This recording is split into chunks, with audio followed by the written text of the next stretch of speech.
Nkisi, Anomaly Index.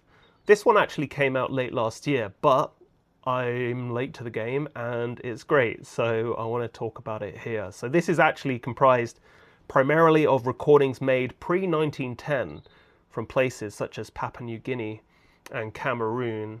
Phonograph cylinders, very, very noisy, static-drenched recordings that Nkisi loops, brings you back around to the same sound until it seems to emerge into 3 dimensions as it goes. Voices, instruments, little snapshots just kind of caught in the interference like flies in flypaper. The central thesis of the record is that this is noise music.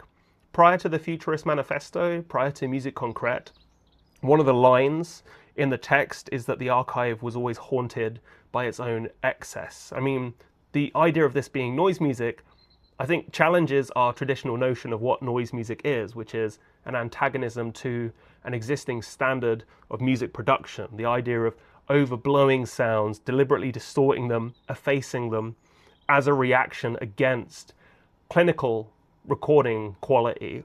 Yet this actually inverts that relationship. This says that sound at its root is bursting beyond the means that we use to capture it. There's something about this which feels very non-anthropocentric.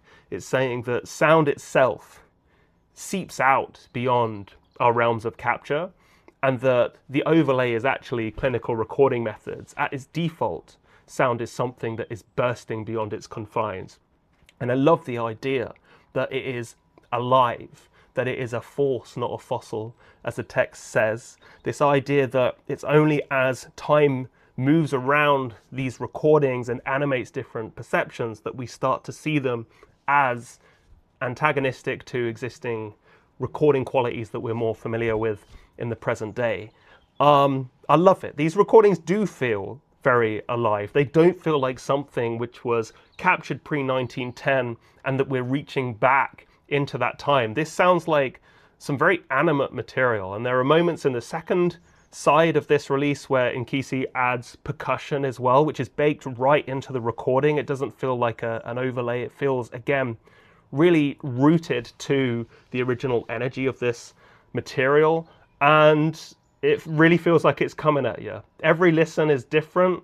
You really do feel like that these pieces are moving and changing. I love the way that, you know, with the phonograph recordings, sounds are kind of splintering at the edges. Certain overtones lunge forward. Repetition is a real weapon here, something that really does make you appreciate those crackles as they recur over and over again, but also the nuances of the sound itself. And it's amazing, actually, you know, when you consider that these are low fidelity recordings by modern standards, that repetition is almost a compensatory force in that respect, enacting on time to encourage us to listen into the details, you know, rather than those details being a product of a more clinical approach to recording. Please do check it out. Love it.